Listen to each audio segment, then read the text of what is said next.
Alrighty, welcome NFL football fans. It's that time again, time for another edition of NFL Football Talk. This is an Inside Sports production. I'm your host, Charles E. Smith Jr. We've got 1 week of football in the books here in the 2015 NFL season. How about a rookie quarterback having an absolutely perfect, and I do mean perfect, NFL quarterback rating, all kinds of things. There was injuries, there were some disappointments, there were some great performances. We're going to break all of it down for you in just a moment. Let me go ahead and introduce my esteemed co-host.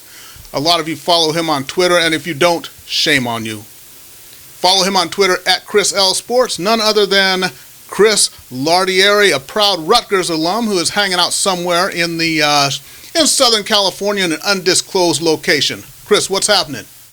How's it going, Charles? Thanks again. I'm in the bunker back. We've survived week one, most notably the worst announcing pairing in the history of American broadcast television. That would be Trent Dilfer and Chris Berman doing the 49ers-Vikings game, as if the game itself wasn't bad enough. We had to endure those two. Just awful, and I'm glad you and I survived to do a week 2 show. Yeah, I know. And it's kind of fitting that they were on that broadcast, like you said, because the game was already so bad. You may as well throw in a horrible broadcasting pair. But you know what? I got to ask you something. You being a Rutgers alum, when you look at your we normally talk pro football, but got to go down this rabbit hole a little bit. I mean, Kyle Flood getting suspended. If you look at before that, the Greg Schiano years. What's with your proud university? I mean, I have a theory, and that is when we go back to March of 2011, when they paid $32,000 to have Snooki speak at their ceremony. I think that was I think that's what really did it. Down there, they were cursed from that point. What do you think? Oh, I would say that, but having been there during some of the lean years and watching Terry Shea almost run the program into the ground, I think the wheels were in motion. Maybe that ticked off the football gods one too many times, Snooki, so I'm with you on that. But I think it's a function of a number of things, namely which Rutgers for many decades couldn't decide if they were a big-time program or not, or if they were one of more of like the public Ivies or something like a Stanford where academics would always take a priority. And, there was this push under the Schiano regime to get into the Big Ten. They eventually did. Schiano bailed on the team, and they were almost, at the last minute stuck with Flood. Well, whether he did or didn't make this blunder with the professor asking about grades, shame on him. Right. But at the same time, leading to that, you've got Mike Rice, a scandal with abusing basketball players, numerous athletic directors having issues, and now leading all up to this, and you've got a bunch of players getting arrested. It's a perfect storm. And like I always say, if you're the Miami Hurricanes, the Florida State Seminoles back in the day and you're winning championships, people will look the other way. If you're Jameis Winston with your crab legs and you won national titles and go into the playoffs, people look the other way. But when you're Rutgers and you do stuff like this and people on the other side of the country notice, I noticed Rutgers is in the news. 5 players got suspended, or a player got arrested, or Flood got suspended. It's just a mess. And I'm just kind of gradually reading up on some of these things. My brother was texting me some stories tonight, so maybe I'll get back to you with a full report. But I will say, if you're going to go big time, you've got to do it right. And I think they amped up too much. And, maybe the turning point was Ray Rice. I mean, he had a great career there, put him on the map. In 2006, they were ranked in the top 10, and then, we all know what happened with his career, but I don't know. Right. Do you think they made a deal with the devil and his name was Ray Rice? Maybe that's what the turning point was. Who knows? But yet again, my alma mater is in the news for all the wrong reasons. Well, at least you went to college, so you have an alma mater. However, I went to the School of Hard Knocks, and I don't know if I graduated or not. I think I'm just taking a continuation course here. I think I got my AA, my BA, and I'm not sure if I'm working on my master's or my PhD or what here, but I'm still in that school. So the continuing education. Well, that's good. Unlike a lot of professional students, so Charles, you're actually working, so I give you credit for that. All right, so the first week of football, before we possibly forget, got to congratulate Marcus Mariota. You hear that, commish? Marcus Mariota. Perfect week, 158.3 quarterback rating, 4 TD passes against the Tampa Bay Buccaneers. Those 4 TD passes in the first half of that game That was, a 42-14 blowout win over his first-round draft counterpart, Jameis Winston. So great start for him. But you know what, talking about quarterbacks, what would you say? That performance, then you got both of the Manning boys. Now, what is more significant? Is it Eli and his poor clock management at the end of that game against the Cowboys, which cost them? Then you have Peyton, who actually won the game. However, he only threw for, 175 yards, no touchdowns, was sacked 4 times. So what do you think there, man? Oh, well, judging by the front cover of the New York Post yesterday, I'd have to go with Eli and the fact that both myself and your better half almost had a connection late Sunday evening. I'm going to go with Eli. If you haven't seen the dunce cap, take a look at it. It's amusing. I won't ruin it for you. That said, Eli made a stupid play, okay? Yeah. Made a very stupid play. He's a veteran quarterback. He's getting paid a lot of money. Regardless, he should have taken a knee. And now it's turned into a he said with Rashad Jennings claiming Eli told him not to get in. Mm-hmm. Did the coaching staff know? Did they not know? And I almost feel like Eli's taking all the blame for this. But, the quarterback's got a lot to do. He doesn't need to remember the number of timeouts, monitor the play clock, monitor the game clock, figure out what's going on, listen to the headset in his ears. I'm not defending Eli. It was stupid, and his excuse was even more idiotic. But where's the coaching staff in all this? Right. Are they throwing Eli under the bus? I know Jennings retracted and apologized what he said today, but watch the story of the 2014 Patriots, America's Game on NFL Network, and watch Bill Belichick driving his players nuts, practicing plays and training camp that may only be used once a year, like the infamous formation against the Ravens. That's preparation, and I feel like Tom Coughlin and or Ben McAdoo need to share some of the blame of this because whether he's a rookie or a 10-year veteran, you need to keep your quarterback prepared. And then it's been the knock on Andy Reid, and you look with Donovan McNabb in the Super Bowl. I mean, I don't think it's all Eli's fault. He does deserve the blame, though. Peyton's old. Clearly, he doesn't have the arm strength. His back may hurt now. I think this is his swan song. It's kind of sad. It's like watching Dan Marino go out at the end of his career. Yeah, that's true. Or Wayne Gretzky when he was wearing cement skates when he was with the Rangers that last year. Or maybe Michael Jordan going in for a graceful floating dunk playing for the Wizards and turning into a desperate finger roll at the end when he realized he's still a foot from the hoop and he's on his downward descent. So something that we see with old athletes. But let's go ahead and we'll kind of move on from that. What about Mariota? What did you think about that performance when he came out? And speaking of Dan Marino, that's who they likened him to with those dart-like passes. And I know that can be the kiss of death when you play one game and they liken you to a legend. But that was some great stuff, and he was a lot better than either of us thought he'd be. Yeah, it really was. I know we talked at the beginning of the year during the playoffs about Mariota versus Winston, and then in our draft show. I've always liked him. Everyone knocks him for being a system quarterback, but I think he's a smart kid. I think he's got a great head on his shoulders, which is ultimately why I think he'll be better than Winston. Will he be a superstar? That I don't know, but I'll tell you, I don't think he's going to be Johnny Manziel. And to his credit, his head coach, Ken Wisenhunt, who's done wonderful things with quarterbacks, Ben Roethlisberger, Kurt Warner, Phillip Rivers his year in San Diego, did a great job installing an offense that included a lot of those Oregon looks and really just timing patterns, short patterns. I mean, Mariota looked like the Oregon Duck out there, not the Tennessee Titans. So I was impressed, and also not surprised by Jameis. The knock on him has been his decision making. He's got the arm, he's got the physical skills, but it's what's in between the ears that counts. And clearly, after one game, still early, Mariota's got the decision-making ability. Yeah, and that's one thing I think Winston's going to have to learn is, and something they mentioned in the broadcast, I remember one of the interceptions he threw to a defensive lineman was, they said, that's a play you can make in college or high school, but you got to realize what level you're playing now. And I think with Winston, one of the things is he's going to have to get used to not being the best athlete on the field. Once he realizes that, I think he can grow and progress. But as long as once he realizes he cannot truly outclass any athletes on that defense, I think he can settle in and become a good NFL quarterback. But he's going to have to learn that thing. Completely agree. This is big boys now. All right. And then what about injuries just keep piling up? The preseason, those who made it through the preseason, then all of a sudden, here we go. Des Bryant goes down. He's out 6 weeks with a broken bone in his foot. Terrell Suggs out now with a torn Achilles, done for the season. Deshaun Jackson is going to be out probably a month or so with a bad hamstring. Luke Kuechly, a concussion. Josh McCown, the quarterback for the Browns, on that spinning, it looked like Nat Moore's famous airplane spin play, except he got a concussion on the play, and now he's going through the protocol right now, but a lot of guys went down in that first week. Great analogy. I remember that game in the Meadowlands against the Jets.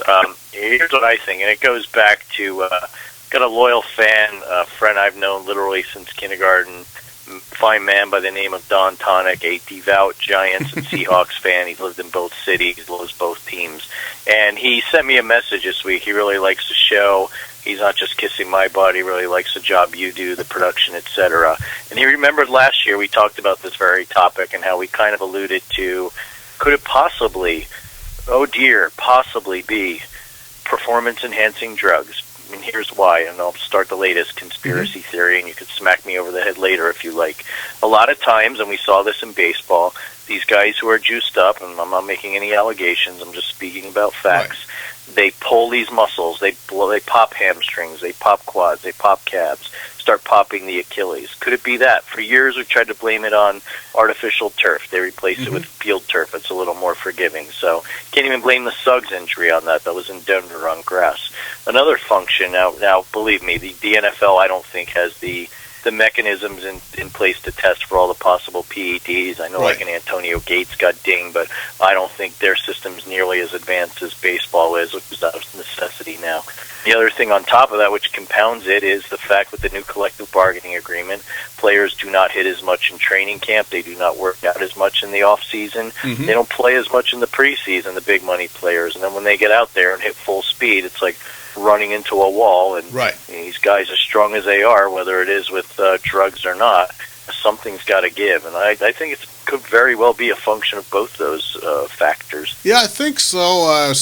And you know what's legal, what isn't legal. We don't want to start any conspiracy theory about the whole league being on steroids or anything. However, I do think you can over-condition the muscles.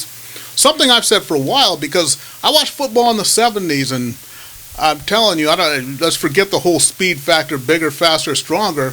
These ACLs and Achilles just popping like rubber bands all the time. And I think what it is, you can condition the muscles so that they are actually stronger than the tendons and the ligaments. So what happens is the body breaks at stress points. I think that is what's been happening for a few years here. Now, I have no way of proving that, and it's just a theory, but, I'm down with you and Don Tonic on that one. So something's happening, I think. Yeah, and let's live in a Pollyanna world for a brief moment and say these guys don't do it, and if they do, they're going to get nailed by the NFL. Okay, so what are most players doing in the off season? They're lifting weights, they're working out, they're not hitting each other. You combine that with the fact that you've got offensive linemen the size of trees now, and safeties that were the size of like the Lawrence Taylor type linebacker in the 1980s, who can run as fast as running backs and receivers, and we've talked about this with concussions, but now that you can't hit for the head, you're going to hit for somewhere else, and you're going to see things snap. Right. And, let's move on from that, and because injuries always kind of makes me kind of depressed, so we got to move on from that rather quickly here. Running backs, and something that we had talked about, teams making debuts, we had both of us, kind of picked Minnesota as a sleeper team. Now, that's only one game in, but that Monday night game was really a stinker between them and the Niners. Adrian Peterson only running 10 carries for 31 yards. So what's more disappointing, that or the other Monday night game when you have DeMarco Murray making his big debut for the Eagles, 8 carries for 9 yards? That's incredible.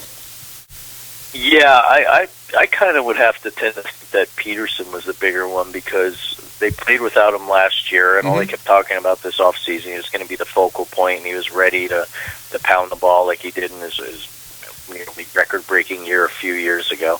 While I do think it's disappointing that Murray put up such a performance, Chip Kelly loves to kind of be contrarian. He'll say he runs the ball, and then he'll go and throw it. That's just the way he is. He just likes being that way. That's his MO. What I feel with the Vikings is that Norv Turner bailed on the run a little too early in that game, and it was a close game for most of the most of the game. The 49ers didn't pull away till late. And I know the Niners D was keying on them, but this is a much different 49ers D. And other than Navarro Bowman, I defy you to tell me anyone who's a quality run stopper on that team. Not that they're not, but I couldn't even tell you their names. So to abandon on him so early and maybe not even try a different strategy, I just felt like they were running the same play up the middle or off tackle and abandoning even the play action at times. He was on the sideline at the end of the second half. So, like you said, it's 1 week. Everyone overreacts the first Monday or Tuesday after the game, so we'll see what happens. And I think, too, you may be onto something there. There's some of those guys where some backs and players, and goes with all sports, some guys you do need to take them out when they're struggling a little bit, but other guys, you just have to leave them in and let them get into a rhythm.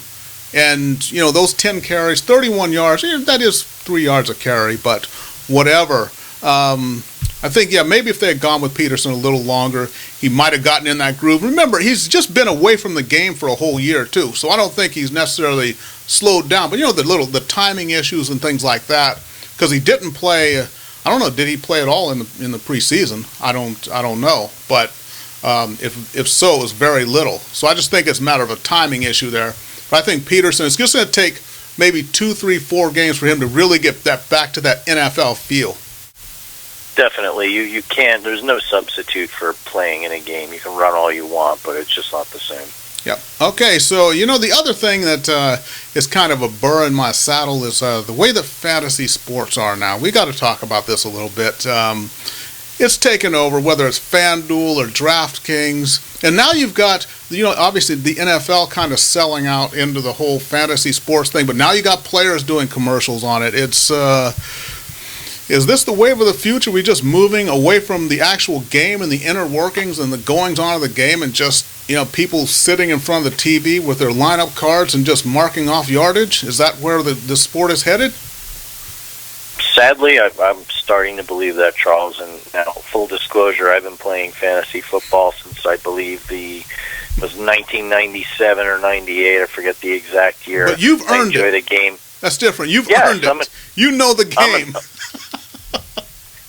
I'm an old timer. I remember the way the old Yahoo Auto online and auto draft worked. But regardless, I just think it is legalized gambling. I find it highly amusing that the NFL vilifies everything about Vegas, right down to not allowing them to use the term Super Bowl for their parties. Yet every commercial I see is for FanDuel and DraftKings, and there was a great piece in Bloomberg Business Week this past week. A friend of mine, John, I've known since junior high, another fan of the show. We got a lot of fans, Charles, by the way. Wrote this piece. Look it up. Google it. You aren't good enough to win money playing daily fantasy football. And essentially what it says is it's a sucker's bet, and there's experts out there, just like there is the professional gamblers in Vegas betting on games. They're for what's known as quants. They use numbers. They use sophisticated programs. They know what the heck they're doing. FanDuel and DraftKings got a ton of venture capital invested this year. That's why they're advertising every 30 seconds, and every time I get a stinking pop-up ad on my phone, it's for one of those two. And it's to the point where, talking with a number of football fans and reading things online, they're getting sick of it. And it's almost become the day trading of football. And I'm fine. You like fantasy. It makes you watch a meaningless Titans-Bucks game. Great. But this is gambling. There's no other way about it. And the NFL will fight the state of New Jersey to legalize sports gambling, but they'll okay this. And yet again, you got to love the hypocrisy, and it falls in the lap of Roger Goodell. And frankly, I'm getting tired of it. It's overkill.